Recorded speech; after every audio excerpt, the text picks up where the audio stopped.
A Juanita, ya me he dicho, a Teresa, María del Carmen. Omar Chávez Vitorino va a tener una exposición de aproximadamente 50 a 60 minutos, solo por decir algo, pero pues se puede extender a veces, no tenemos problema con eso. Y después habrá una sesión, un espacio para preguntas, puede ser en micrófono abierto, o ustedes ya saben, las pueden ser por escrito a través del chat y yo me permito leerlas o bien vamos combinando unas con otras, ¿no? Presento al doctor, seguramente muchos de ustedes ya lo conocen, pero nuevamente que por cierto no estaba comentando, ¿verdad? Que ya tiene el grado de doctor, así es de que, o sea, con toda la formalidad. De cualquier forma ya se lo comentamos, ya le decíamos doctor. Bueno, el doctor Omar Chávez Victorino es doctor en Psicología y Salud por la Universidad Nacional Autónoma de México, donde también estudió la maestría en Psicología con residencia en Medicina Conductual, así también la licenciatura en Psicología y un diplomado en Evaluación Psicológica en la misma universidad. Realizó su estancia de investigación en la Universidad de Granada, España. Participó en el grupo de investigación Medicina Conductual, Psicología de la Salud. Fue miembro del equipo de salud de la Unidad Médica Rural 16 del Instituto Mexicano del Seguro Social, así como parte del grupo de investigación interconductual en la Facultad de Estudios Superiores Iztacala de la UNAM. Profesor de Psicología en la Universidad Tecnológica de México, en la Universidad Organismo Mundial de Investigación. Autor de diversos artículos, entre los que destacan en la Revista Latinoamericana de Bioética, Adherencia Terapéutica, Interacción Equipo Médico-Paciente y Justicia Social en Población Indígena Mixteca de Guerrero, México.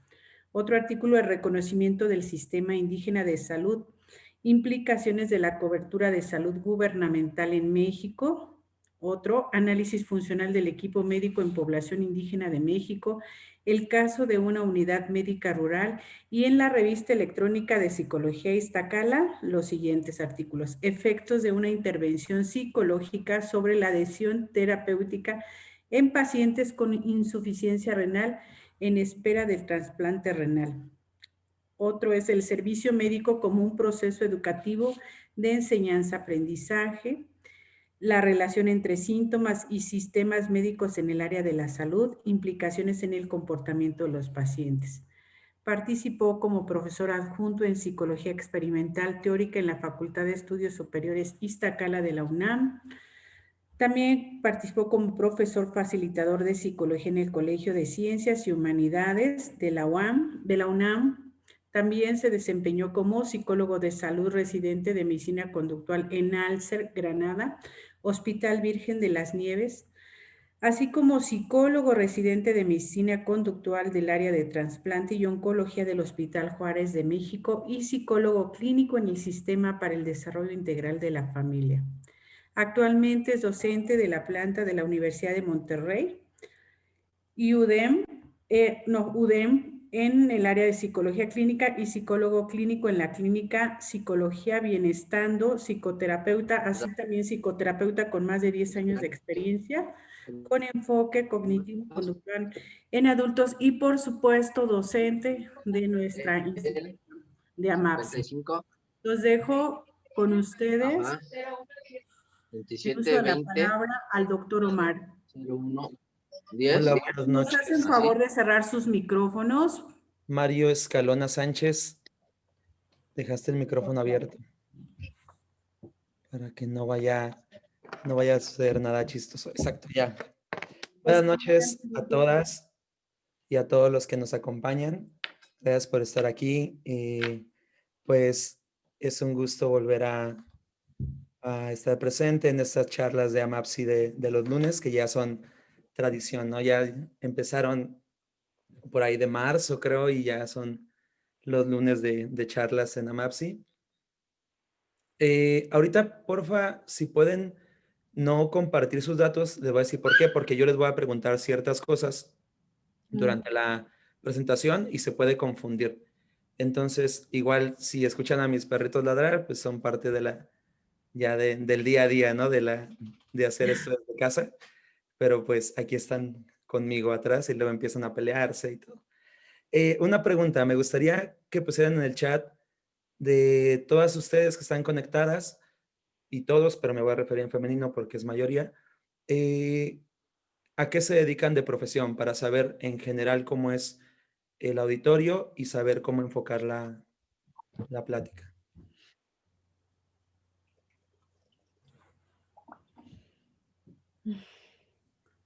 ¿El micrófono abierto? No, en el chat. Que se ponen que son profesores, psicólogos, psicóloga, diseñadora gráfica, docente, ginecóloga, estudiante, contadora, María del Carmen Romero, psicóloga. Bien, entonces creo que es variado, ¿verdad? Es variada la gama de profesiones, empleado bancario, y eso me da una idea de cómo voy a manejar la presentación. El tema de hoy va a ser el siguiente. Psicóloga infantil, psicóloga. A ver, ¿me puedes hacer coanfitrión, Rosario? Para poder compartir.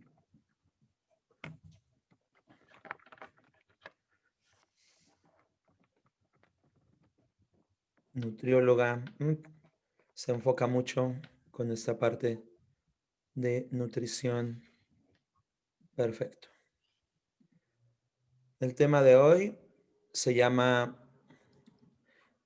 variables que intervienen en nuestras decisiones, la dificultad de elegir adecuadamente. Es un tema muy general, pero también es un tema que yo sé que a todas las personas, a todas ustedes les interesa porque no es tan o es común pasar por situaciones en las que decimos, hice algo y después me arrepiento de eso que elegí. ¿Por qué? ¿Por qué pasa eso? Rápidamente, igual en el chat, muy breve, pongan alguna palabra, alguna frase muy breve que diga, ¿por qué creen que a veces elegimos algo que no era lo que queríamos, que no iba de acuerdo a nuestras valores, nuestras creencias, o que a largo plazo nos traen consecuencias indeseables? A ver. Presión social, impulso, inseguridad, por tiempo, porque es lo más fácil sin pensar en consecuencias, falta de datos, impulsividad, cuestiones morales, falta de autoconocimiento y falta de asertividad, creencias o influencia de la familia. Por ahí creo que yo no, si están siguiendo en Facebook también tendrán sus opiniones, ¿no? Pero esas ya no las puedo leer. Incompatibilidad con valores, por no analizar, inseguridad, porque en ese momento creemos que es lo más adecuado. Okay. Si se dan cuenta, en mucho de lo que dicen, se deja ver un fuerte componente valorativo o de pensamientos. Es decir, muchas de ustedes dicen porque creemos, porque pensamos que, porque era lo adecuado, no era lo adecuado, esta parte que tiene que ver con lo racional y con lo deontológico, ¿no? Con el deber ser del comportamiento. Por impulsividad, por querer hacer lo correcto. ¿Okay? Y esa es la pregunta con la que se abre la presentación. ¿El comportamiento humano es racional o situacional? Y tiene que ver con esto, ¿no? De cuáles son los factores que hacen que hagamos una cosa u otra en una situación. Y aquí quiero decir primero que lo que voy a presentar me voy a enfocar en un factor, en un grande factor en específico, en un gran factor, no en todos los factores. Esto que voy a presentar hoy no explica en la totalidad, ningún factor lo hace en la totalidad.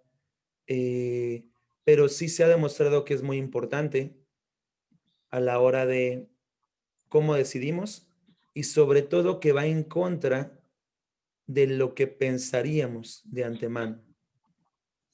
Va en contra de la lógica o del esto que llamamos el sentido común y que va en contra de lo que normalmente la gente de a pie, o sea, en nuestra vida diaria, decimos de lo que hacemos o por qué hacemos lo que hacemos. ¿Alguien de ustedes conoce algunos de los experimentos que hay aquí nombrados?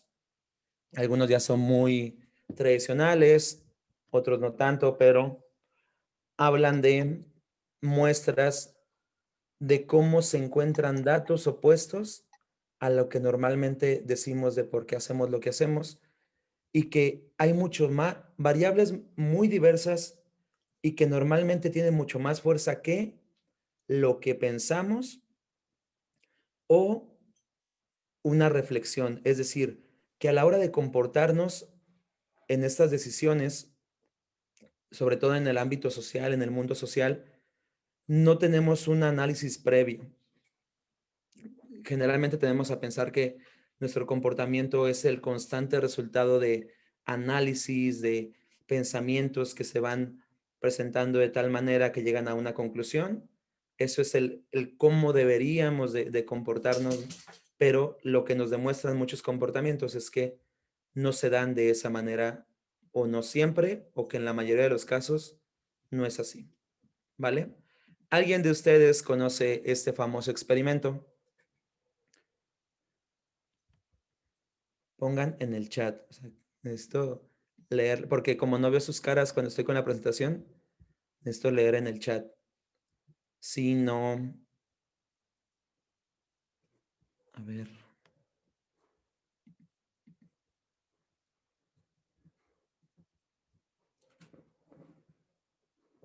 El marshmallow test, ¿no? Todas tienen acceso a internet, ¿verdad? Podríamos ver el video rápidamente. Les voy a poner el enlace.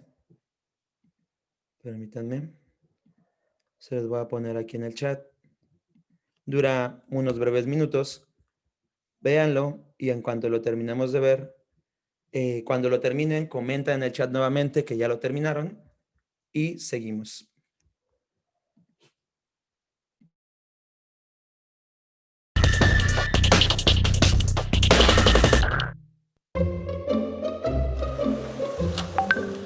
Okay, sit in that chair.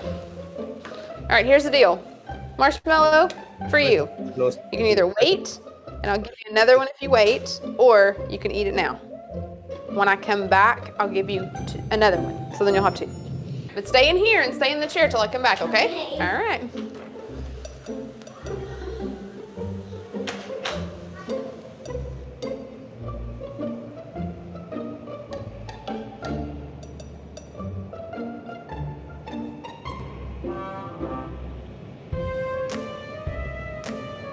I'm gonna go do something and then I'll come back.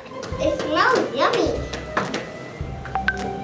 It smells really good.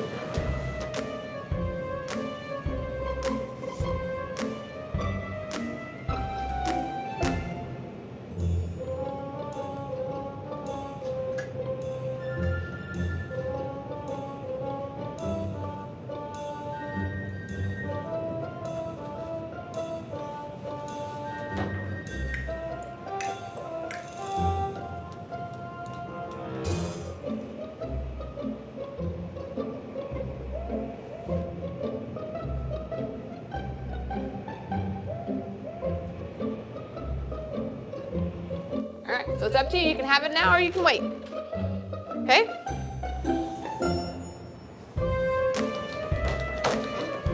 I'll be back. Stay in the chair, okay?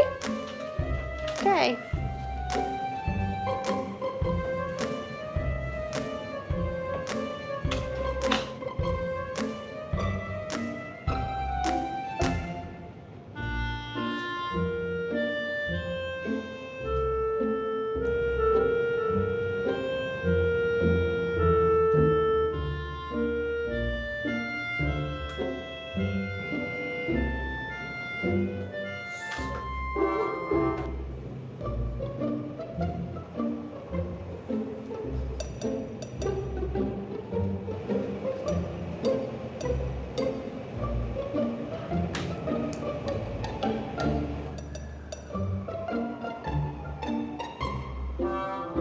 All right, so I'm gonna leave and then I'll come back, okay?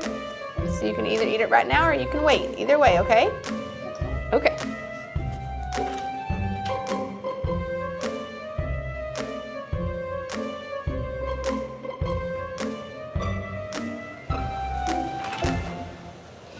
How'd you do?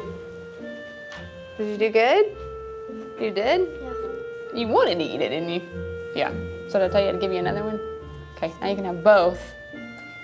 You need them.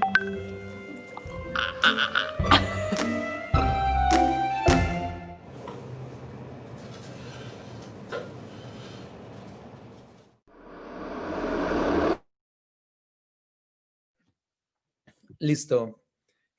Como pueden ver, es un video en el que se le dice a unos infantes que les van a poner un bombón enfrente y si no se lo comen después de un tiempo, les van a dar uno más.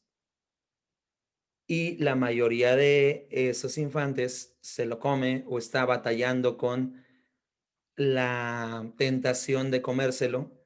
Algunos lo logran, algunos no lo logran. ¿Creen que este comportamiento sea propio de los infantes, de los niños, las niñas, o también tiene algo que ver con cómo nos comportamos nosotros ya adultos? Pongan en el chat, por favor, eso que están pensando, lo que opinan, pónganlo para que yo pueda. Sí, yo digo que es parte, ¿no? De su infancia, del infante, y también pues, nos ponen a prueba como adultos, también en algunas situaciones, para cuando se nos presenta algo así, a ver qué hacemos, ¿no? Muy bien.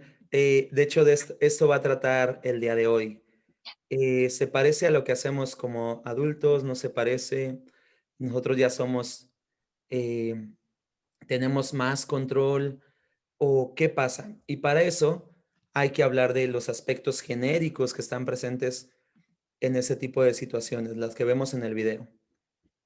Creo que lo hacemos como adultos cotidianamente. Es algo común, parte de nuestra naturaleza. También lo hacemos.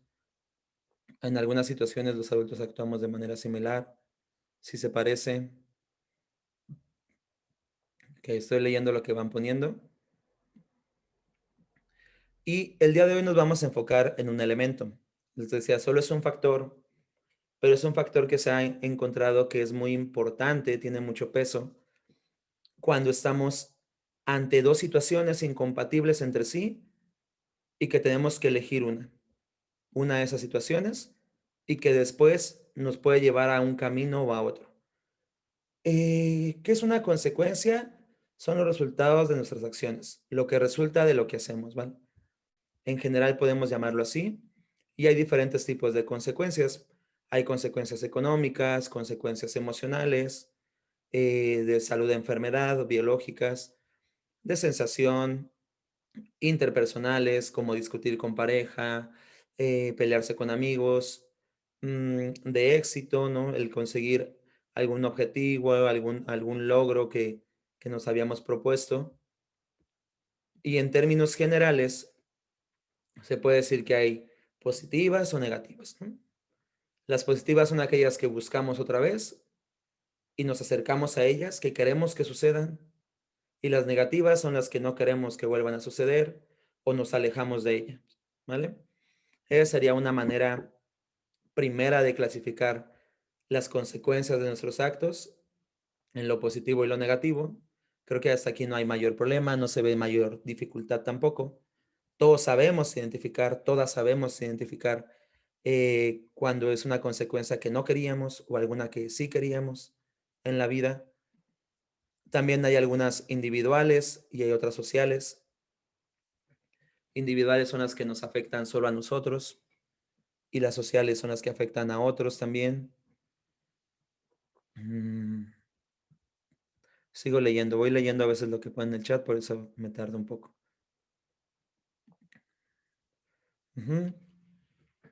Entonces puede haber, si hacemos esta combinación, podemos tener elecciones personales o elecciones sociales en conjunto y también consecuencias personales y sociales, consecuencias positivas y negativas, ¿no?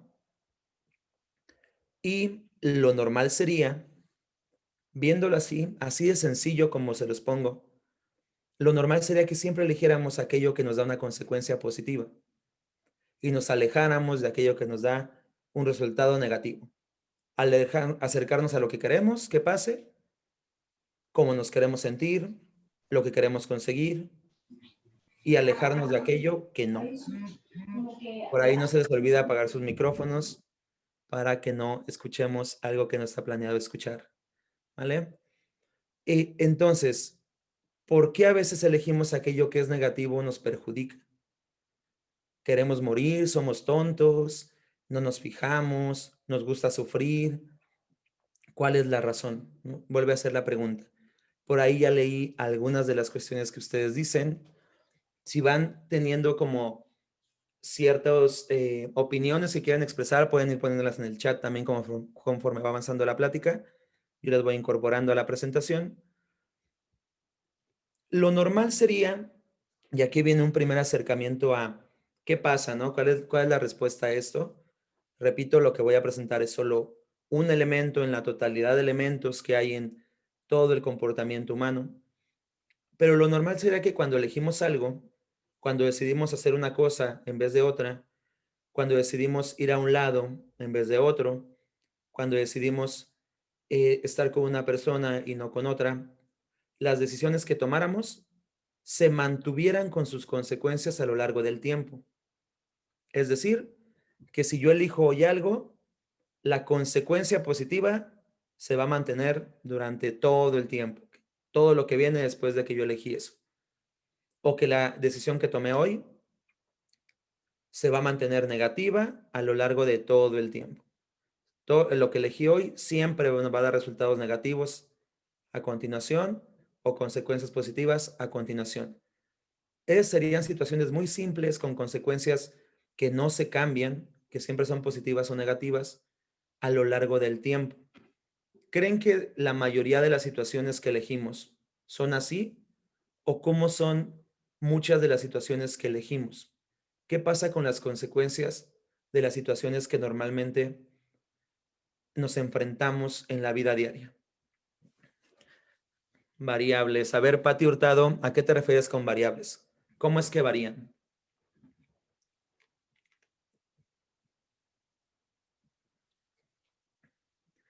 Si quieren abrir su micrófono. Mario Reyes, igual si puedes comentar algo para que amplíes más el punto de cambiar negativas por positivas.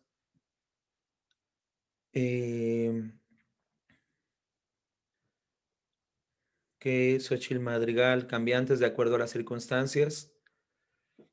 Si alguien quiere abrir su micrófono para comentar algo, adelante. No las veo porque estoy con la pantalla, pero si alguien quiere ampliar lo que están escribiendo, es mejor.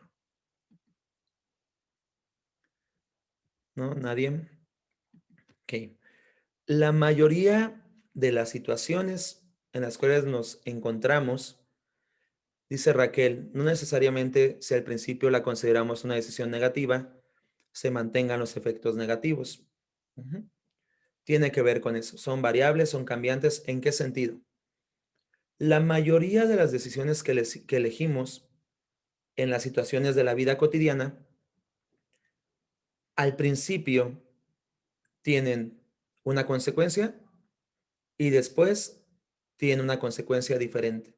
Es decir, a corto plazo tienen algo, una consecuencia que se puede caracterizar como positiva, pero a largo plazo son negativas. Y podemos dar un montón de ejemplos al respecto, ¿no? ¿Por qué tomamos la gente que consume alcohol? ¿Por qué lo hacemos si al otro día tenemos resaca?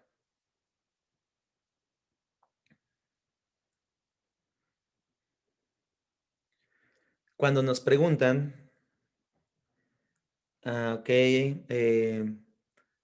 por la recompensa inmediata, sienten que lo requieren, ok, estoy leyéndolos, ¿eh? Cuando le preguntan a alguien por qué consumes alcohol, por ejemplo, te dice algo que puede ser muy racional, o sea, algo que justifica el comportamiento, ¿no? En ese momento. Entonces puede darle ciertas vueltas, reflexiones para decir, es que tiene sentido que yo lo haga. Yo lo hago por esto y por esto y por esto. Y su comportamiento queda justificado por ciertas reflexiones que damos o que llevamos a cabo, por el efecto que en el momento le causa, porque ya es una adicción tomar. Miren, aquí en estas opiniones podemos ver opiniones de orden moral, como si está bien o está mal, ¿no? Si es un comportamiento adecuado o inadecuado. Recuerden que como psicólogos es muy importante, como psicólogas, que nosotros no juzgamos el comportamiento, sino que lo describimos y lo explicamos, ¿vale? Es muy importante que nuestras explicaciones sean de orden psicológico y no de orden moral o valorativo. Por el placer y el bienestar obtenido, porque no piensa en las consecuencias, solo vive el momento, que es una forma de decirlo, ¿no? Coloquialmente, por placer, por necesidad química, una dimensión diferente, una dimensión más biológica. Podemos ver otro ejemplo, la conducta de apostar. ¿Por qué apostamos si normalmente o en muchos casos puede haber consecuencias muy catastróficas económicas en una persona o en la familia?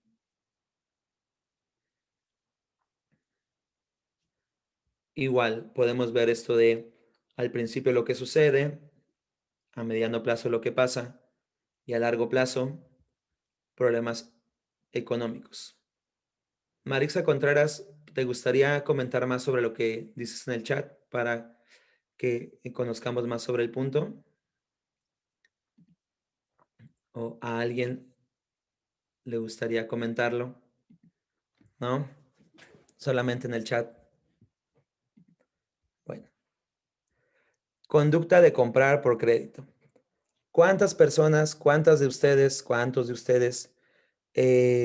tenemos alguna deuda en una tarjeta de crédito? ¿Por qué lo hacemos? ¿Creen que eso empata, ese tipo de ejemplos que vamos teniendo, se corresponde con lo que a veces decimos del comportamiento de las personas respecto de lo racional que puede ser o de que todas las decisiones que tomamos son racionales, considerando una serie de elementos que nos llevan a elegir aquella situación, aquella opción que más nos beneficia en nuestra vida? Estos ejemplos que vamos teniendo se corresponden con ello. Las situaciones son cambiantes, depende de la recompensa que nos causa en ese momento y sus efectos. A ver, ¿por qué? Me gustaría escuchar, ¿por qué creen que compramos a crédito si a largo plazo hay diversas consecuencias económicas negativas, ¿no? Creo que es un comportamiento que es común entre las personas, entre todos nosotros, todas ustedes. ¿Por qué? ¿Por qué lo hacemos? A ver, ¿cómo? Calialine. ¿Quieres comentar algo, Calia? Porque yo. Ya no entendí por qué puso eso. Ah, ok, está en Facebook. Bueno, por una recompensa del momento. Les digo que abran su micrófono y nadie se anima. Solo Mario se animó al momento. Creo que es mucho más dinámico y va a ser mejor si lo dicen, porque pueden ampliar más sus respuestas, ¿vale? Yo, Omar, buenas A ver, noches. adelante. Hola, en la pregunta que comentabas ahorita, yo creo que también podemos llegar a hacer estos tipos de compras a crédito porque necesitamos como tener esos estereotipos alcanzables, ¿no? Que la sociedad nos marca de pronto, aunque no tengamos la capacidad financiera para pagarlos. Y es por eso que a largo plazo nos podría traer muchísimos problemas económicos, desde mi punto de vista. ¿Qué pasa, por ejemplo? Vamos a tomar esta participación. ¿Cómo te llamas? No me aparece tu nombre, perdón. Teresa Ramírez. Teresa, dime algo que en estos tiempos en tu vida estés pensando en comprar, como que tú digas en este tiempo, yo necesito esto. Bueno, Y bueno, pienso en comprar una pantalla en este momento porque precisamente ayer se empezó a descomponer la de mis hijos y de pronto ahí ven sus clases de Zoom. Entonces, realmente es que a lo mejor porque la requiero más, no porque quiero endrogarme más bien. Bien, pero sí, esa es la parte de la explicación racional, ¿no? Apaguen sus micrófonos, no los dejen abiertos porque hay se vicia el sonido. ¿Quién lo tiene abierto todavía?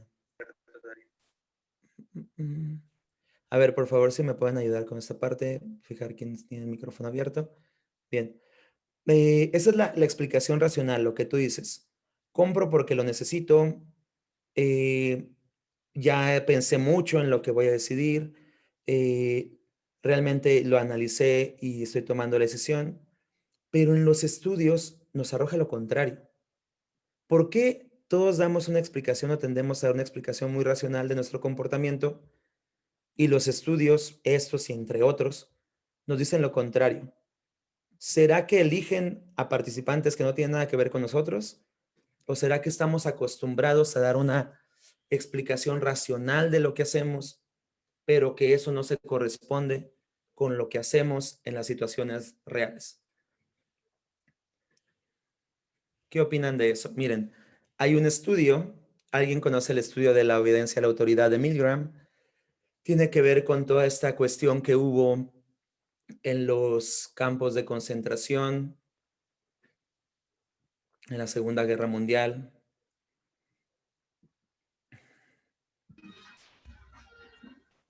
¿No? Que había un dilema, no se sabía realmente con seguridad cuál fue la participación real de las personas que estuvieron presentes en toda esta cadena de eventos hasta lo que representó el Holocausto. Y entonces muchos decían, pues que yo solo cumplí orden.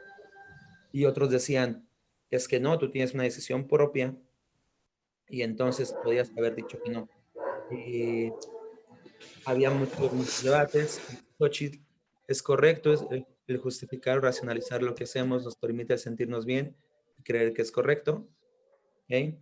Este ejemplo, este experimento de Milgram, que es muy, muy famoso, hizo lo siguiente.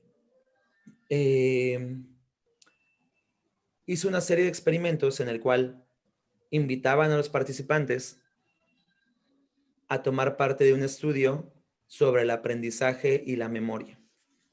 Entonces, a ellos les decían, tú vas a fungir con el papel de docente, el que está ahí sentado frente a ti es un estudiante y queremos ver ciertos aspectos de la memoria.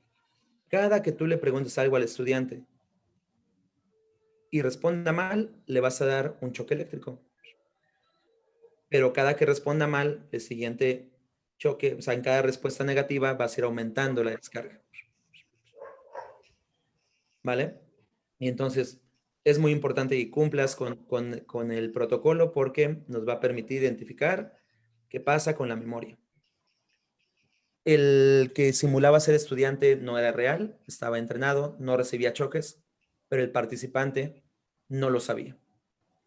El que fungía como profesor en el estudio no sabía que todo era simulación y entonces empezaba a preguntar, el participante no sabía y le iba aumentando la magnitud del choque, de la descarga, hasta niveles en los cuales el estudiante, que no era verdad, pero no lo sabía el que participaba, el estudiante gritaba de dolor.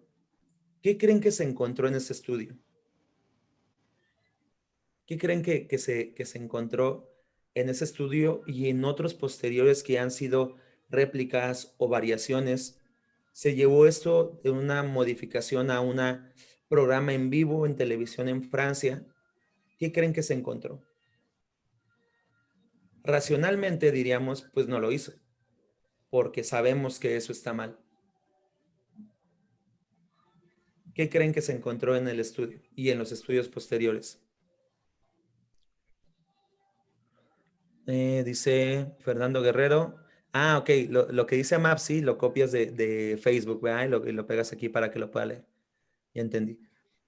Aparte, un crédito te ayuda a no descapitalizarte, Macarena Ramírez. El placer inmediato nos permite justificar nuestros actos sin poder poner tanta atención a las consecuencias a largo plazo. Ok. Nadie se anima a decir qué creen que se encontró. Si nos basáramos en el razonamiento humano y que todo lo que decidimos es resultado de el deber ser, Maestro, de lo adecuado. Adelante, Mario. yo creo que, bueno, mi forma de pensar o de opinar de las tarjetas de crédito es porque pues, lo hacemos por necesidad y también porque globalmente México es un país donde sale algo en el mercado, una camiseta, unos tenis, no sé, una playera y luego empezamos a hacer compras, ¿no? Ujú. También por la pandemia, ¿no? Compras de pánico, ¿no? El mexicano es muy es como nuestro país vecino del norte, ¿no?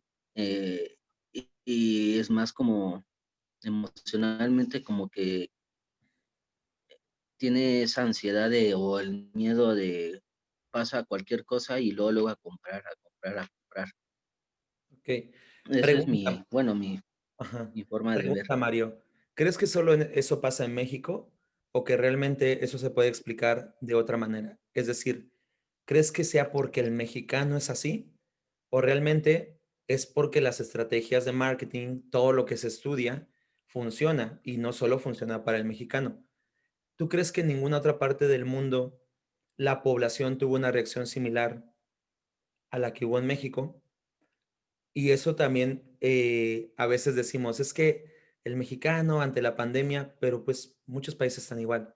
Esto no es de si el mexicano o no. Ese es, si te das cuenta, también ahí estamos valorando el comportamiento del mexicano, diciendo que esto se da porque el mexicano es así y a veces actúa mal. Pero realmente cuando nos vamos a los hechos, pasa en muchos países, pasa en países con mayores niveles educativos, con menores niveles educativos, y son variables que están muy estudiadas. Y de hecho, por algo hay toda un área que estudia cómo compramos, cómo hacer que los productos sean más eh, atractivos para las personas. Pero yo creo, y lo que dice la investigación, es que no es el mexicano, sino que en general ante diversas situaciones, el comportamiento de las personas está determinado por estas variables, ¿no? Eh, Otro estudio. ¿Alguien sabe quién es Daniel Kahneman? ¿Ha escuchado quién es Daniel Kahneman? ¿Nunca han escuchado de un psicólogo que ganó el premio Nobel en economía? Bueno, Daniel Kahneman fue un psicólogo que hizo una serie, muchos estudios en cómo nos comportamos económicamente. Antes de él había una teoría de la utilidad que decía que nos comportamos con base en decisiones lógicas y razonadas que nos llevan a un máximo de beneficio, que todo lo que elegimos es porque nos va a dar el beneficio máximo en nuestra vida, es decir, comportamiento racional. Y Kahneman hizo una serie de investigaciones. En el 2002 le dieron el premio Nobel en economía, él es psicólogo, y lo que demostró es que no, que decidimos, y sobre todo en cuestiones económicas, no con base en lo mejor para nosotros, sino en aspectos muy situacionales y en cómo nos describen las situaciones. Por ejemplo, él decía, es diferente que te digan, supongamos que estamos ante una playa muy bonita, pero que es mar abierto, ¿no? Y que pues no sabemos cómo qué comportamiento marino puede haber ahí en los animales. Y te dicen, ¿te quieres meter al mar? Mira, solo hay 5% de probabilidad de que te pase algo malo. Y a otro grupo de personas le preguntan, ¿te quieres meter al mar en la misma playa? Todo igual, pero le dicen, solo hay, más bien, a uno le dicen, solo hay 5% de probabilidad que te pase algo malo, y a otro le dicen, ¿te quieres meter al mar? Es 95% seguro. Es la misma situación, es la misma información, pero psicológicamente no se valora igual. ¿En qué situación creen que la gente decida meterse más? ¿A los que les dijeron que hay 5% de probabilidad de que pase algo malo? ¿O a lo que les dijeron que hay 95% de seguridad? A ver, pongan en el chat. Lupis de la Torre, Patricia Hurtado. Si se dan cuenta, es lo mismo. Racionalmente, si hacemos el razonamiento, diríamos, pues es que es lo mismo. 95 y 5 es lo mismo, ¿no? Pero psicológicamente no es lo mismo.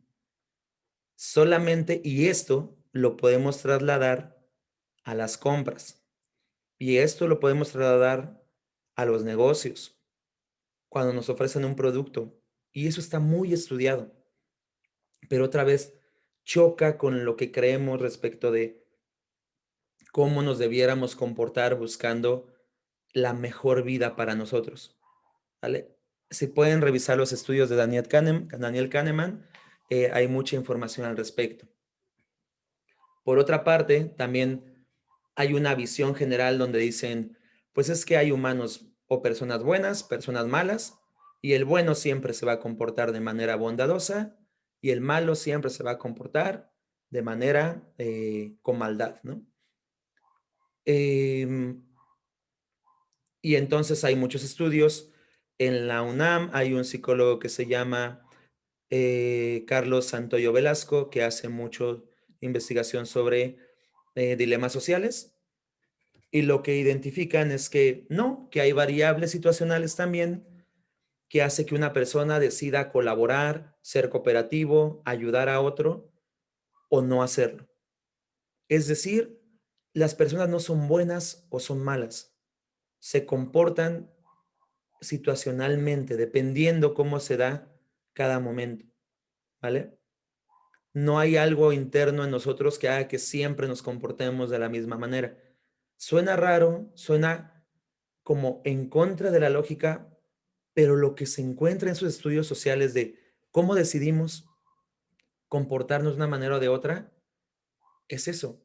No nos comportamos de acuerdo al deber ser. El comportamiento humano tiene otras explicaciones. Con la figura fondo. A ver, Raquel, ¿ya te animas a comentar para que puedas ampliar el comentario? Bueno, buenas noches a todos. Hola, hola. Pues sí, lo que comentabas en base, que tomamos nuestras decisiones en base a las situaciones sociales, pues también tiene que ver con lo que para ese momento de nuestra vida es relevante. Entonces sí tiene que ver, pues no sé, en lo que estamos pensando y en lo que vemos afuera, en base a lo que tomamos las decisiones. También lo del estímulo exterior, que si dicen, no, pues es 95% seguro, podemos partir de esa premisa, aunque también hay personas que pueden ser más influenciables que otras. Eso es importante, lo que dices, Raquel. No en todas las personas tiene el mismo control estos factores que estamos viendo, ¿vale? Lo que sí se ha demostrado es que en la mayoría de los casos, si no es lo que controla, influye, ¿vale? Y son factores que nosotros como personas rechazamos mucho. ¿Por qué? Porque consideramos que lo que hacemos no tiene que ver con esto, sino con algo más complejo. Pero las investigaciones nos dicen, no, no es así, ¿vale? Y entonces podemos hablar, por ejemplo, de conducta de infidelidad. Y nos llevamos a la misma estructura.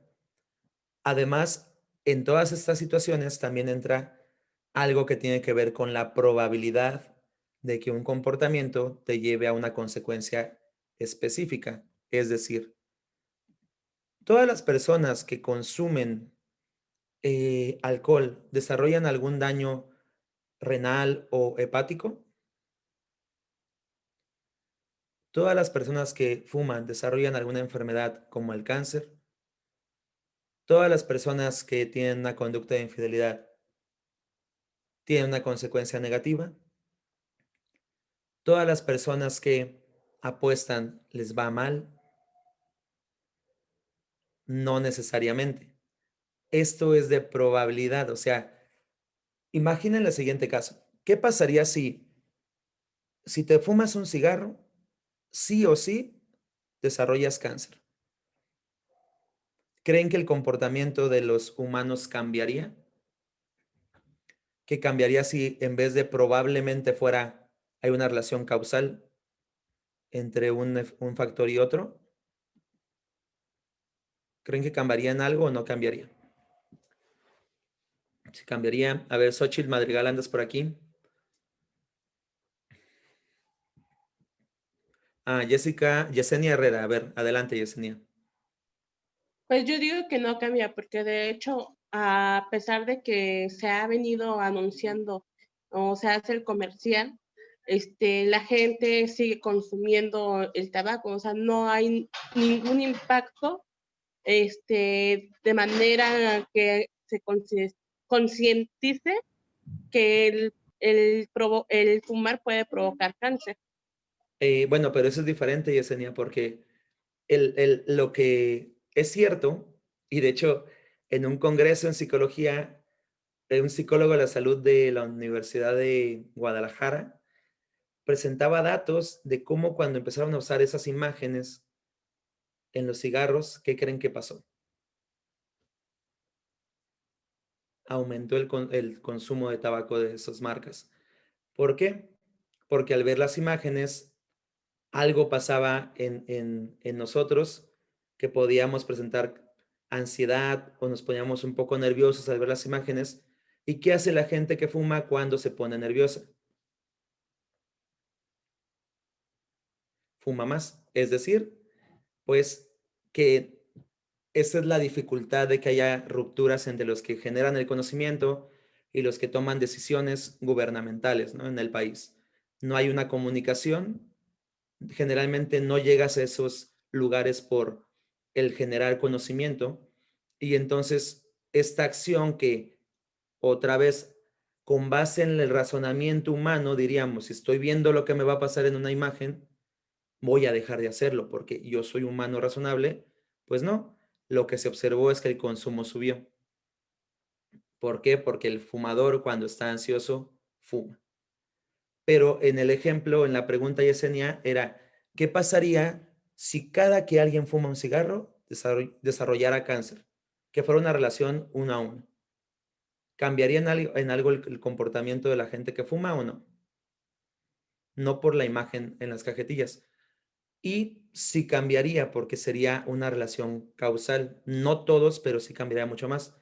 El otro gran problema es que nada nos asegura que hacer algo nos va a llevar a una consecuencia sí o sí. Es de probabilidad, ¿vale? Hola, buenas noches. Yo tengo una duda. Soy Dime. Verónica Cruz. Adelante. Entonces, yo pensaría que la pregunta anterior tiene que ver con que más bien la situación cambia tu proceso racional. Ujú. O sea, es decir, si hay un vínculo, no es que tomes una decisión de forma racional o situacional, sino que a partir de una situación, pues tu comportamiento racional se modifica. Un ejemplo para que... Por ejemplo, con lo del COVID, ¿no?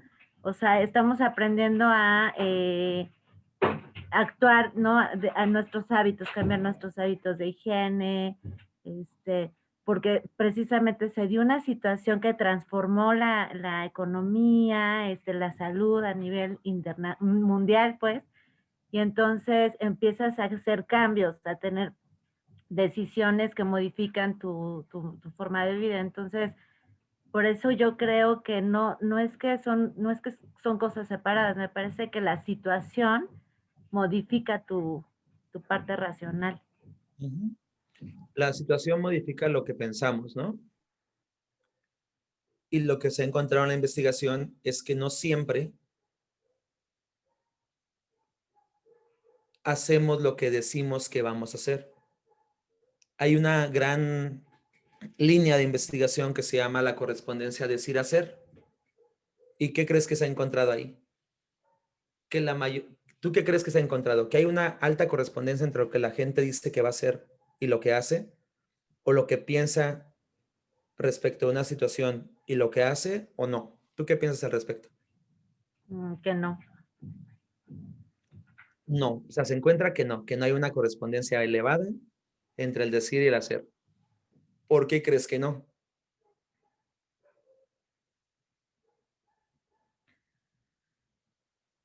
No sé, pero sé que no, pero no sé por qué. Una de las razones, recuerden que lo que estamos viendo son elementos que dan cuenta de una gran cantidad de este tipo de comportamientos, pero no es ni el factor más importante, como ninguno lo es. Ningún factor es el más importante. Siempre hay una serie de factores que regulan nuestro comportamiento, pero se ha encontrado que en muchos casos este factor es muy determinante o influye mucho en lo que hacemos. Uno de los factores que se ha identificado de por qué no hay una alta correspondencia entre lo que hacemos y lo que decimos es porque cuando yo ahorita les pregunto a ustedes, a ver, ¿qué harían? Fíjense, les voy a preguntar esto. ¿Qué harían si ahorita una de nuestras compañeras que está conectada y que tiene la cámara empieza a tener una convulsión, se empieza a convulsionar? Pongan en el chat qué creen que harían.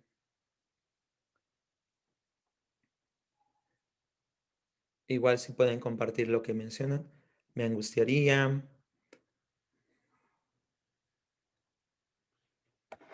Surge nerviosismo. Yo creo que muchos se desconectarían. Alertaríamos al ponente.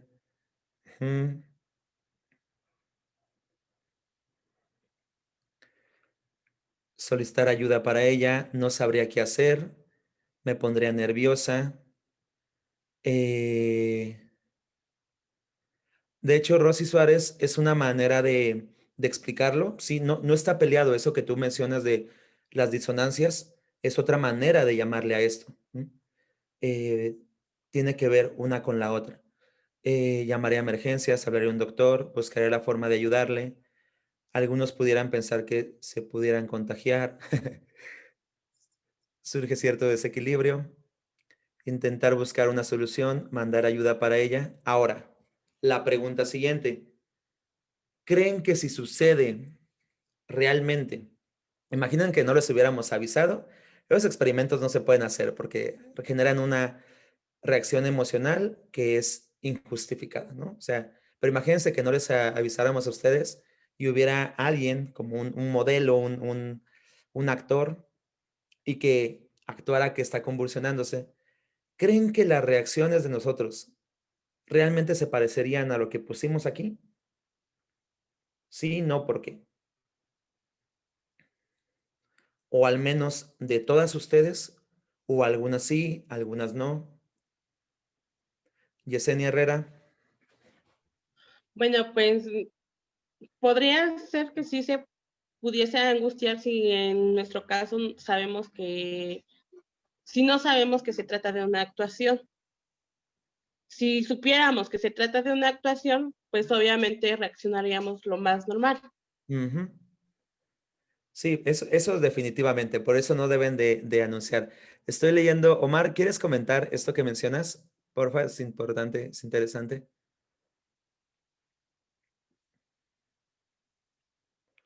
Bueno, creo que no. Dice Patricia, algunas sí, algunas no. Sí, perdón, es que estoy con las manos ocupadas. Adelante, adelante. Pero sí, no sé. Antes de comentar, me gustaría entonces preguntar en el marco de esta conferencia, bueno, de esta presentación, mi pregunta sería, hay que entender como sinónimos elección, decisión y comportamiento en el marco de la presentación. En el marco de la presentación, sí. Acuérdense que esa era mi duda. Sí, porque perfecto. porque si no las entendemos como sinónimos, entonces serían muchas cosas que se podrían estar discutiendo. Claro. Pero si en el marco de esta plática se entienden como sinónimos, ya me quedan claras muchas cosas. Perfecto. Gracias. Acuérdense que el objetivo de esta charla y también por el auditorio es que sea de divulgación más que algo que incumba solamente a un grupo de psicólogos específicos de una postura, ¿no? O de una aproximación teórica, sino algo que nos pueda dar un acercamiento a las situaciones sociales que vivimos todas las personas en la vida cotidiana, ¿vale? Pero sí, tiene razón Omar, gracias por comentarlo y aclararlo, también gracias por preguntar. ¿Cuál es la diferencia cuando preguntamos, mientras están sentadas ahí en su lugar, si haríamos algo dada una situación y cuando estamos en la situación real? Una es y cuando nos preguntan, tenemos la oportunidad de pensar. O sea, podemos llevar a cabo una reflexión con tiempo. Estamos cómodos en este lugar. No tenemos un tiempo como que se va acabando. No hay gritos. No hay otras personas. Y entonces pensamos, y normalmente nuestro pensamiento tiene como ese camino racional, es decir, pensamos lo que deberíamos hacer, lo que nos gustaría hacer, lo que sería más adecuado dada una situación. Pero cuando estamos en la situación, hay un montón de variables que muchas veces disminuyen el impacto de lo que habíamos pensado anteriormente. Y cuando nos preguntan por qué hicimos lo que hicimos, muchas veces hasta ese momento que nos preguntan por qué hicimos lo que hicimos, realmente pensamos en por qué hicimos lo que hicimos. Pero cuando lo pensamos, ya pasó el momento, ¿no? Ya también otra vez ya estamos en calma, ya estamos en otra situación diferente y ya lo que decimos no responde a eso, a ese momento en el que hicimos algo, sino a el momento después. El cómo desde el lugar en el que estamos después, vemos lo que nos pasó antes. Y no es que seamos chismosos, no es que seamos incongruentes, sino que lo que nos regula en un momento, cuando yo les pregunto aquí a ustedes qué harían en esta situación, lo que regula es algo diferente. Es una situación diferente. Y cuando están en el otro momento, todo cambió. Ya todo se vuelve una situación totalmente distinta. Por eso es que cuando en terapia muchas veces es generar situaciones que sean lo más parecidas a la situación donde se genera el problema real de la persona en su vida cotidiana. Nada nos haría más fácil el trabajo que poder estar en los momentos reales en que ocurre el comportamiento.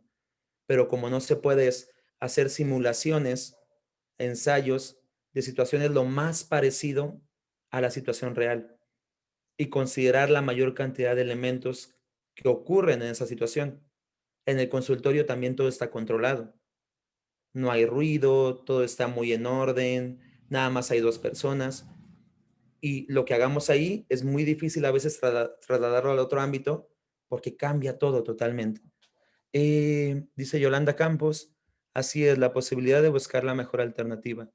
Rosy Suárez, la película Hazaña en el Hudson habla precisamente de esas variables entre lo que se supone, hay que hacer y lo que en el momento se hace. Lástima que creo que no puedo escuchar si quisieras hablar, pero vamos a anotar esa peli. Yo no la conozco. Si alguien que está aquí en Zoom la conoce y pudiera dar una breve reseña de qué trata o hablar más sobre la peli, sería bueno. A ver, Adriana. Hola, buenas noches.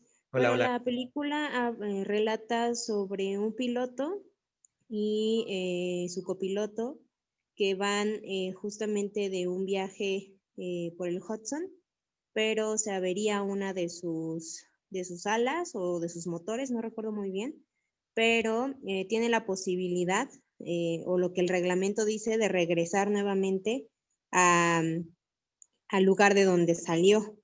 Sin embargo, él pues empieza como a pensar en todas estas cosas que pueden o no suceder dentro de una cuestión de segundos, en donde él obviamente tiene que tomar las mejores decisiones no solamente para él, sino para que todos los pasajeros sobrevivan.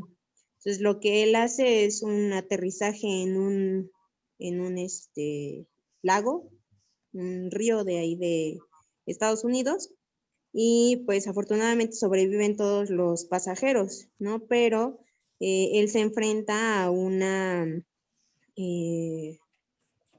pues a un juzgado de pilotos, de copilotos, donde se le demuestra que si hubiera hecho lo que el procedimiento dice, hubiera llegado, ¿no? Sin embargo, pues él relata, bueno, pero ustedes no estuvieron en esa situación donde los nervios, donde el impacto psicológico, todo el peso que tiene sobre las personas, implica un cambio de estrategias, no solamente para hacer lo que más conviene, sino para poder lidiar con lo que en ese momento empieza un factor de estrés, incluso para la misma persona.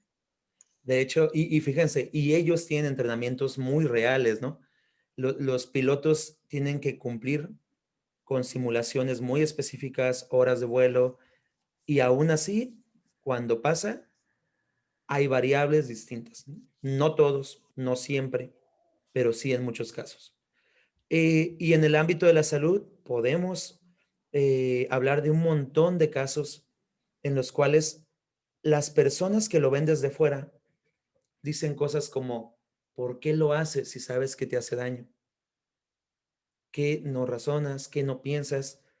Pero es porque en ese momento a esa persona lo está regulando algo diferente a lo que le conviene más a largo plazo o lo que es adecuado. Hay un montón de variables, entre ellas esta combinación de consecuencias entre consecuencias positivas a corto plazo combinadas con consecuencias negativas a largo plazo. Y esta situación de combinación de consecuencias, corto plazo versus largo plazo, se presenta en un montón de situaciones de la vida cotidiana que pueden explicar por qué a veces no hacemos lo que nos convenía más para ir en esa dirección que consideramos como lo que buscamos en la vida, ¿no? O el plan a largo plazo. ¿Qué opina del libre albedrío? De hecho, Raquel, este es el gran tema. El gran tema de fondo, el gran tema social de fondo de esta plática es que antes o normalmente se piensa que la fuerza de voluntad, el libre albedrío, es lo que regula en mayor medida lo que hacemos. Yo lo que les digo no es la opinión personal, no es mi opinión, es lo que se ha encontrado en los estudios, ¿vale? Y eso nos choca a muchos porque va en contra de lo que consideramos que debe ser el humano. Entonces, de lo que he puesto aquí, nada es mi opinión. En mi opinión, también me choca un poco que encontremos eso, ¿no? Tendríamos que comportarnos como debiéramos comportarnos, ¿no? Lo que más nos conviene. Y el punto es, si sabemos todo esto, ¿qué podemos hacer? O sea, si en muchos casos parte de nuestro comportamiento está regulado por variables que no son tan de esto que llamamos el razonamiento o la decisión que más nos conviene en la vida, ¿qué podemos hacer al respecto? Esto que les presenté hoy tiene el objetivo de hacer ruido, de que ustedes digan, ¿a poco sí? O sea, ¿a poco sí es cierto que en muchos de los momentos de nuestra vida nos comportamos contrario a lo que pensamos? De hecho, cuando platicamos entre nosotros, entre amigas, entre amigos de ciertos temas, lo que decimos tiene mucho que ver con la deseabilidad social, con el deber ser del comportamiento, pero muchas veces lo que decimos cuando damos una opinión de algo en un lugar no se corresponde con lo que haríamos o con lo que hacemos o con lo que hemos hecho. ¿Por qué? Porque cuando estamos platicando, el objetivo no es dar respuestas de la realidad de por qué nos comportamos, sino convivir entre nosotros. El objetivo de las reuniones es convivir, es platicar, es comunicarnos, no es decir con bases por qué hacemos lo que hacemos, ¿no? Pero esto, lo que se ha encontrado, Raquel, es que muchas veces lo que pensamos y lo que nos gustaría va por un lado y lo que hacemos va por el otro. Me gustaría que dentro de unos meses tuviéramos otra charla de, bueno, ¿y qué se puede hacer para cambiar esa situación? ¿Cómo yo sabiendo esto, o ya que identifiqué que a mí, en mi caso particular, en esta situación, me puede más la consecuencia inmediata que lo que yo quería hacer realmente? ¿Qué puedo hacer al respecto? ¿Qué se ha encontrado? ¿Qué técnicas hay? Creo que es la continuación lógica de esta charla y que ahorita justamente lo que dice Raquel de, bueno, ¿y qué pasa con esto que sabemos? Tomen nota de esos experimentos para que vean realmente qué pasa. Van a encontrar mucha información que choca totalmente con lo que pensamos de por qué hacemos lo que hacemos, y me gustaría que se quedara esa curiosidad, este malestar de muchas personas como de, no, yo no estoy de acuerdo, yo no, yo no soy así y lo voy a demostrar, ¿no? Así como, entonces creo que ese es el objetivo, y que podamos buscar, presentar más información de, bueno, ¿y qué podemos hacer? ¿Vale? De mi parte, de la presentación sería todo. Ahorita vamos a llegar a quedarnos a dialogar. Quiero escucharlas para que podamos compartir puntos de vista al respecto. Pues abrimos nuestros micrófonos y le damos un aplauso al doctor Omar. Muchas gracias por esta.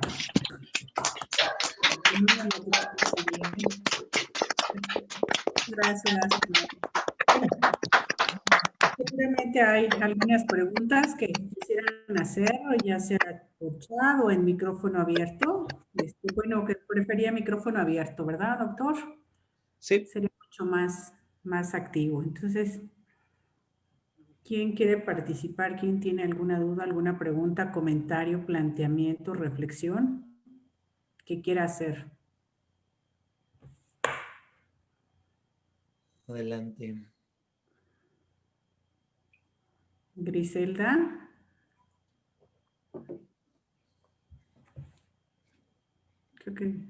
Creo que Griselda quiere comentar algo. Bueno, doctor, yo agradezco que se haya dado el tiempo para compartirnos esta investigación que usted ha realizado. Entiendo que es solo parte del trabajo que usted hizo, sin embargo, a mí sí me deja pensando en qué es lo que pasa.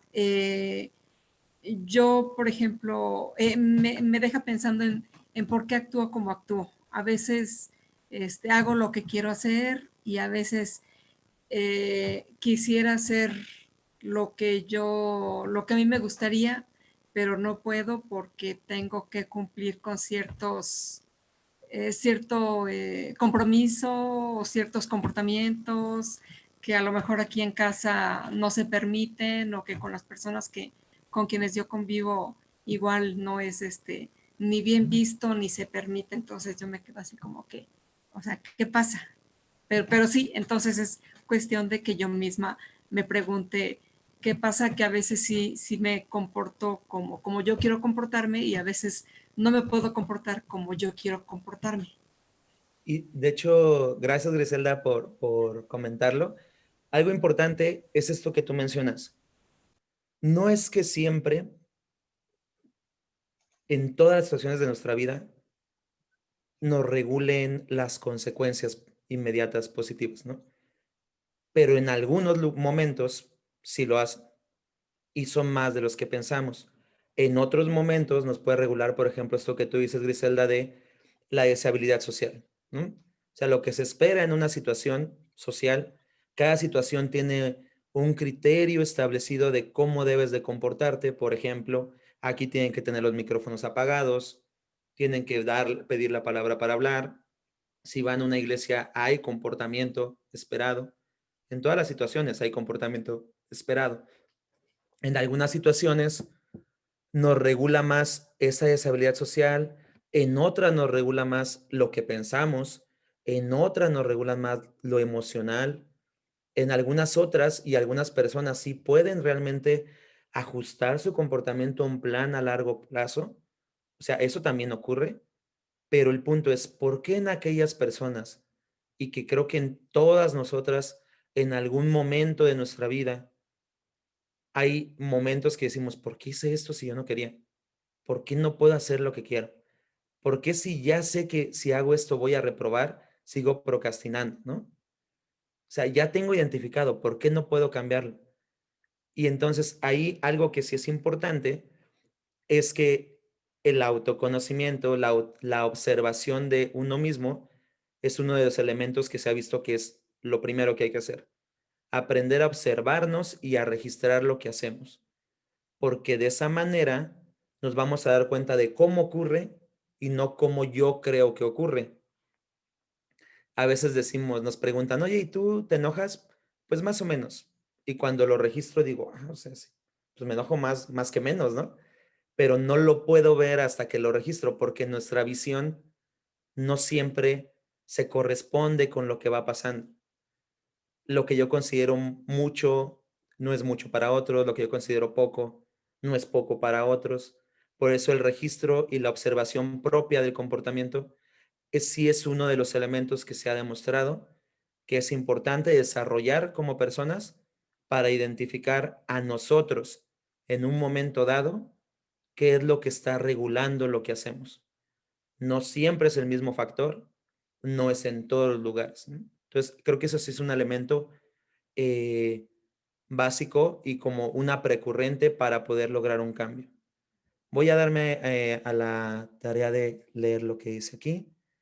Ivonne Galván, gracias por compartir, muy interesante. Ernestina, excelente. Lo escuché la vez anterior en la plática relacionada con Dos Ríos. Muchas gracias. Xochitl, considero que hago lo que se debe hacer y lo que se puede hacer. Al tomar decisiones, procuro que sean las adecuadas y analizo lo que pudiese pasar para que las consecuencias no sean negativas o tan negativas. De hecho, sí, o sea, sí, Xochitl, hay muchas personas que realmente su comportamiento está regulado por esto que tú mencionas.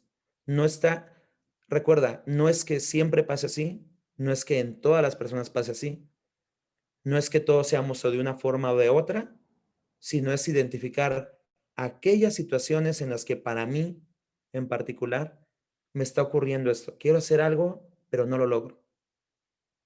¿Y por qué no lo logro? Y muchas veces nos desgastamos en, pero la que viene ahora sí lo voy a hacer diferente y no. Pero ahora sí ya no lo voy a hacer y lo vuelves a hacer. Entonces, en esa situación particular, lo que te regula no es lo que te dices, es algo más. Ahí es donde hay que identificar esos factores que presentamos hoy y ver cómo podemos regularlos o modificarlos. Patty, es una tarea complicada, sí. Sí es más complicado que solo decir ya no quiero, ¿no? Si fuera así, creo que todas las personas haríamos realmente lo que quisiéramos. Nadie quiere tener un infarto, nadie quiere morir, nadie quiere reprobar, nadie quiere ir a la cárcel porque hacemos cosas. Entonces, no es tan sencillo, pero sí se puede analizar muy bien esta situación. Muy interesante, me gustaría obtener más información. Sí, yo creo que podríamos tener más adelante como qué se puede hacer al respecto, ¿no? O sea, ya al menos surgió una inquietud, ya sea a favor o en contra, o de acuerdo o en desacuerdo, pero ya hay una inquietud de, bueno, ¿y entonces qué? O sea, ¿qué hay más allá? ¿O qué se puede hacer con eso?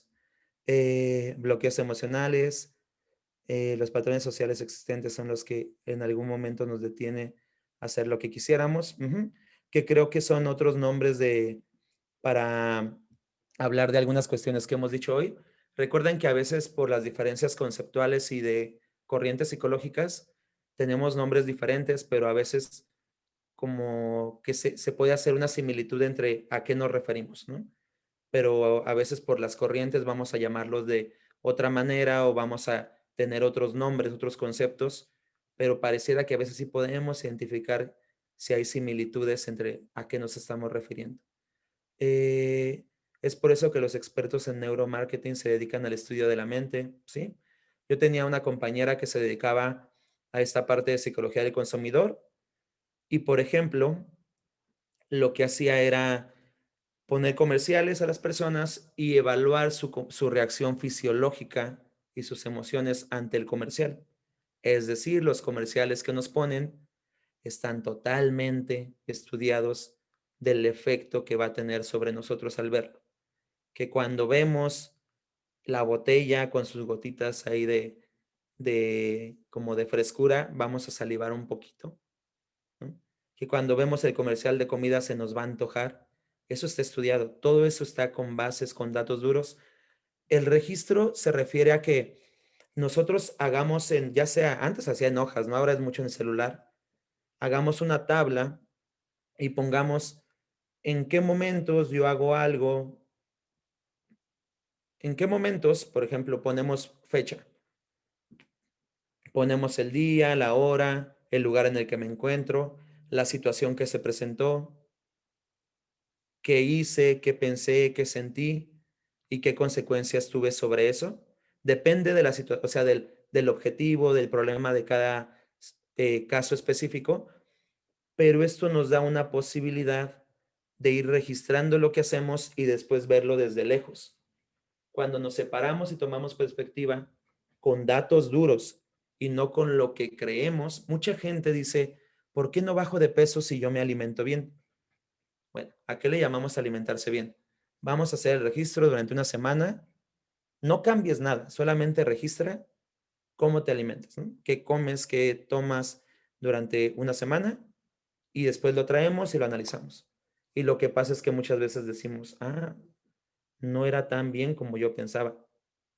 ¿Por qué? Porque la percepción que yo tengo de lo que es alimentarme bien con mi día a día no se corresponden.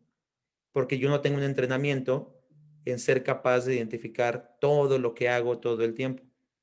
Por eso es que hay que aprender a registrar y chocamos muchas veces con lo que pensábamos que hacíamos y lo que realmente hacemos. Raquel, ¿quieres comentar algo? O vi que tienes una reacción. ¿Existe alguna estrategia para modificar nuestro pensamiento del ser? De hecho, eso sería, a mí me gustaría que dentro de un tiempo pudiéramos llevar a cabo una continuidad, una continuación de esto y tuviéramos como, bueno, ¿qué herramientas hay, no? ¿Qué herramientas se han usado? ¿Qué programas de intervención hay? ¿En qué problemas específicos relacionados con esto? ¿Y qué resultados han dado? Recuerden, todo lo que presentemos no es para todos ni en todos los casos. No es lo que se ha encontrado en casos muy específicos y que tal vez es cercano a lo que alguien está viviendo y lo podría llevar a cabo, pero cada situación es diferente a otra situación. Eso es muy importante tenerlo claro. Tiene que ver con la dopamina directo al cerebro primitivo.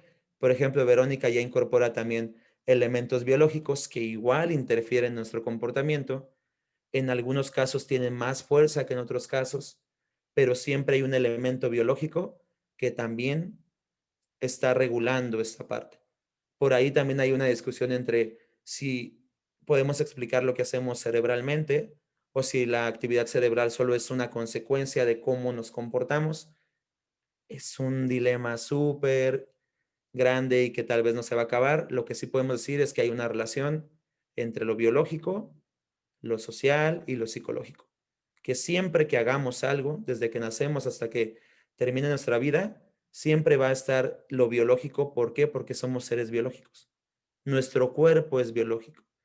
Toda nuestra existencia tiene lugar a través de un cuerpo biológico con reglas específicas. Por lo tanto, jamás se va a poder negar la importancia del cerebro o de los órganos o de todo nuestro cuerpo. Ahí el dilema es entre qué tanto peso hay o si es una causa o si es una consecuencia, pero no podemos negar que hay un peso del factor biológico, ¿vale?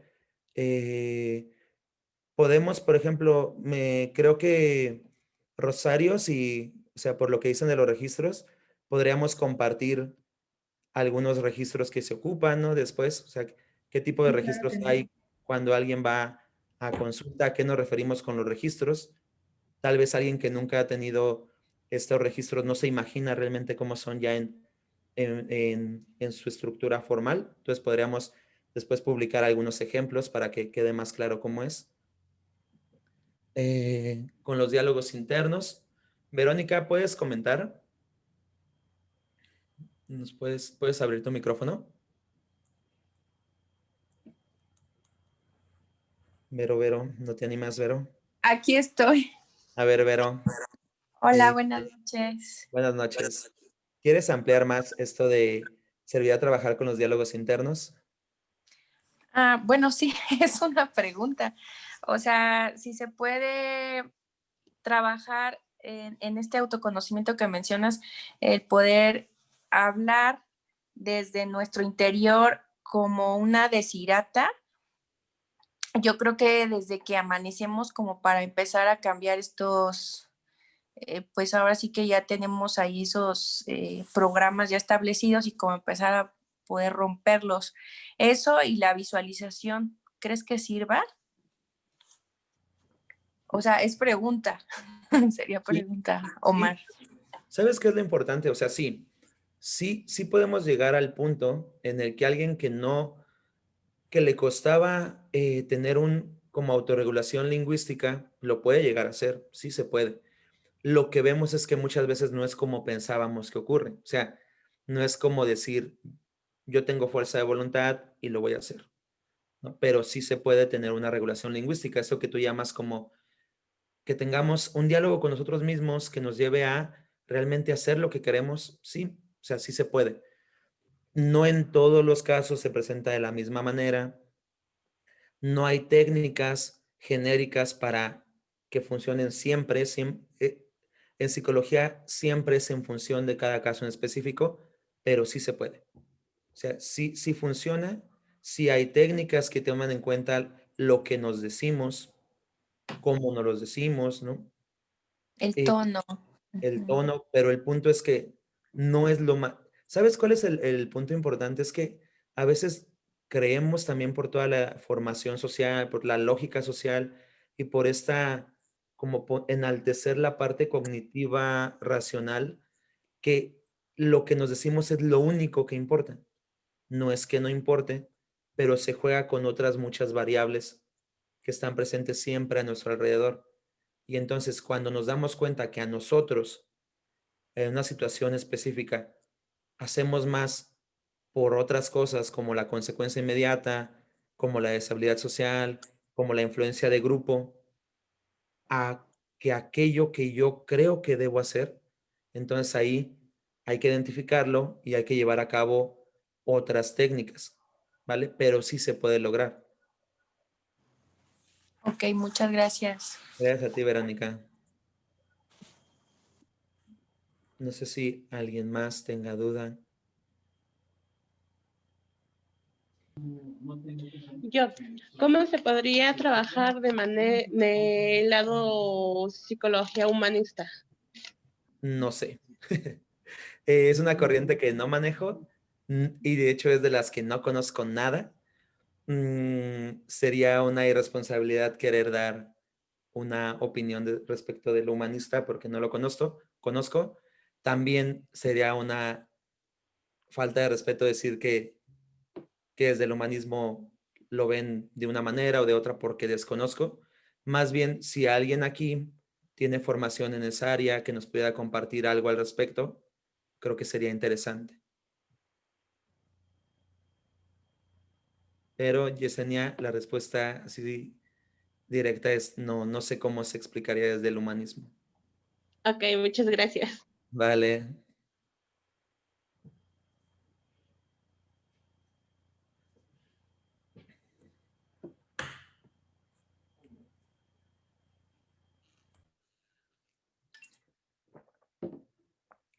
¿Alguna pregunta más?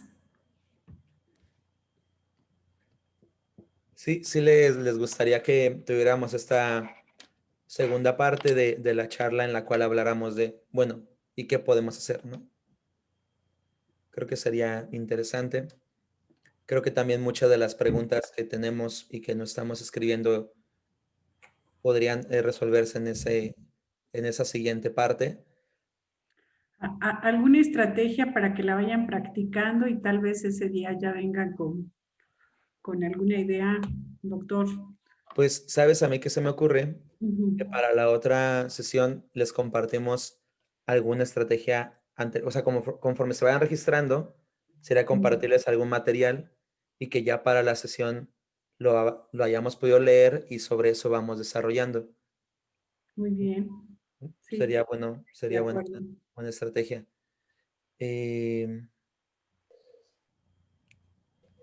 Muy bien, ya están poniendo sus datos. Gracias por esperarse para poner los datos.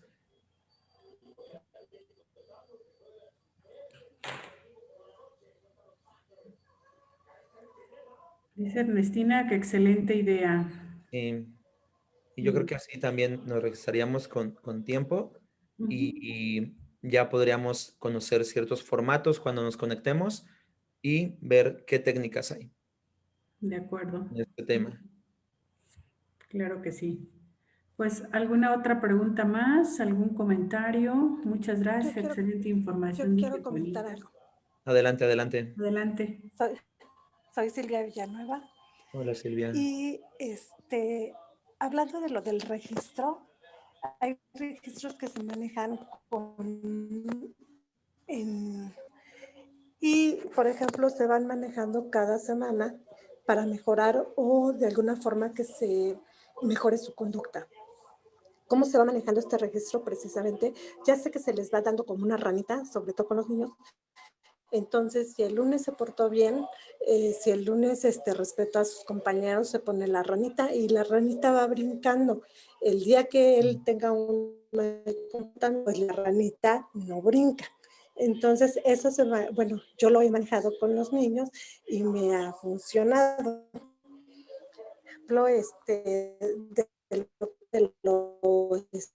de la teoría humanística, yo les recomiendo a Carl Rogers. Es un psicólogo que a mí me encanta. Yo soy así como muy humana en ese aspecto. De que primero no sé cómo eres una persona, eres un ser humano que piensa, decide y realiza. Entonces, tú primero es como ser humano, entonces, pero antes de decidir ciertas situaciones o ciertas decisiones, tienes que entonces analizarlo para poder conducirte, ¿no? Entonces yo les recomiendo a Carl Rogers porque, bueno, es humanista y a mí me encanta y su historia es interesante porque viene desde que él, pues él observó a la gente que venía, que estaba en las milpas y etc., pero él es muy humano porque en algún momento él estuvo inclusive en un seminario y él dice, yo analicé, y él así lo maneja, yo analicé que yo podía ayudar más a la gente afuera que dentro del seminario. Entonces él renuncia a lo que es el seminario para estar afuera y poder apoyar más a la gente en la cuestión, ser más humano, ¿no? Entonces yo les recomiendo este psicólogo. Y otra, hablando de lo que es la filosofía, manifiesta que de alguna forma nosotros nos vamos a conducir dependiendo de cómo estés en cuestiones filosóficas o en cuestiones de educación filosófica. ¿Por qué? Porque esa es la forma en que nos vamos a conducir. Hay una teoría que es entre el bien y el mal. Entre el bien y el mal, tú vas a decidir realmente cómo te vas a conducir. Depende de la filosofía que tú tengas. Y eso también se me hace muy interesante, pero que al final de cuentas, lo que son tus valores sí van a influir para que tú tomes una decisión. Entonces, pues bueno, esa era mi aportación más que nada.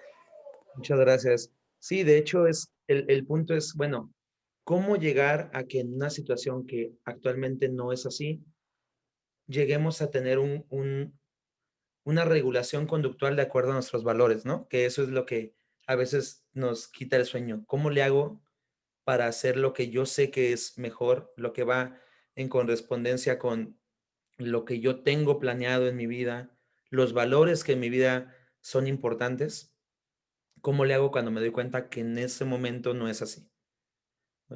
Y la otra es, bueno, esto que menciona Silvia es muy importante. Creo que los psicólogos nos hemos quedado totalmente fuera de la modernidad, porque las aplicaciones que no están hechas ni, o sea, por psicólogos ni con colaboración, yo no conozco ninguna plataforma derivada de psicólogos que, o sea, que yo ubico a mi alrededor, que tengamos ya plataformas, por ejemplo, apps modernas de registro conductual. O sea, pónganse a pensar que en la práctica clínica, ¿cómo nos facilitaría la vida y cómo mejoraría la efectividad de lo que hacemos si ya tuviéramos aplicaciones realmente funcionales y realmente atractivas para registrar comportamiento? Si ya tuviéramos ¿por qué funcionan los relojes, por ejemplo, esos de los smartwatch? ¿Por qué funcionan? Porque en el momento en que tú consigues algo, te lo dicen, ¡pum! Aquí está, te lo recuerdan a cada rato. Esto que hacíamos antes de pon recordatorios en tu casa para que no se te olvide tomarte la pastilla, es lo que hacen estas cosas. Te dicen, recuerda pararte a caminar cada hora. Ya te tienes que parar a caminar. Muy bien, conseguiste tantos pasos en el momento en que lo consigues. Es decir, están monitoreando tu comportamiento todo el tiempo. Por eso funciona. Pero nosotros como psicólogos nos estaría muy padre que tuviéramos esta otra formación o cercanía con esas personas que se encargan de la parte digital para que tuviéramos estas herramientas. Por ahí en AMAPSI tenemos psicólogas que están súper comprometidas en tener desarrollada esta parte de la tecnología, de la educación actualizada con las herramientas tecnológicas que muchos nos quedamos atrás, ¿no? Entonces creo que lo que dice Silvia, de este tipo de actividades, por ejemplo, de lo de la ranita, ¿no? Normalmente se le llama eso economía de fichas y son muy efectivas esas técnicas, pero ahora con la época digital, pues hay que adaptarnos. ¿Cómo podríamos adaptarlo como psicólogos? Y eso nos ayudaría mucho en nuestras intervenciones.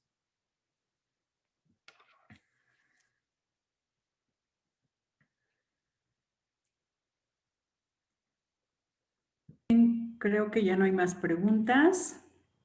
Pues agradecemos mucho tu presentación, tu conferencia. Nos quedamos con muchos aprendizajes, muchas preguntas y pues con la idea de poder concretar a través de estrategias para una próxima sesión, ¿sí? Con estrategias. Entonces, les enviaremos previamente una estrategia para que la pongan, la puedan ejercer, la pongan en juego y para hacer posteriormente el análisis. Así sería, Omar.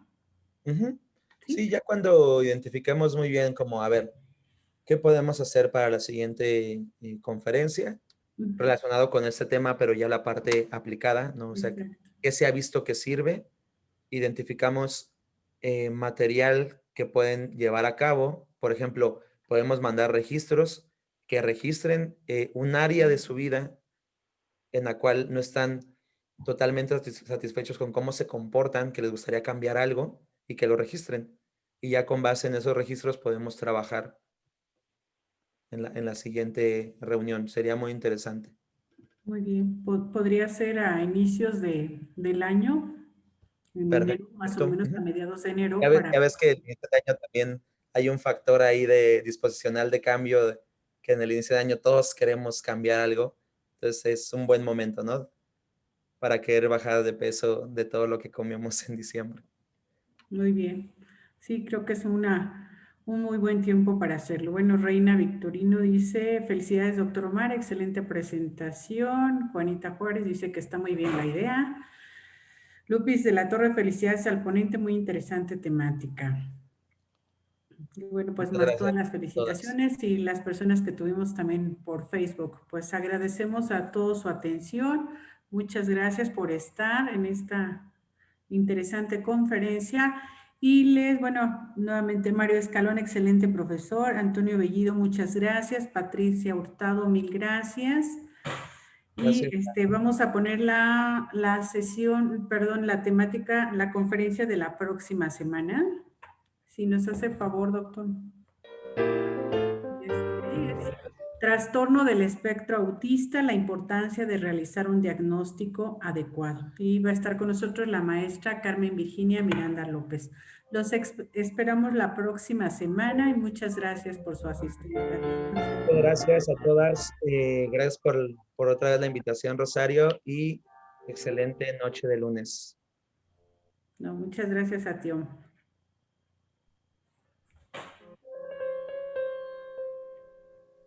Gracias, hasta luego.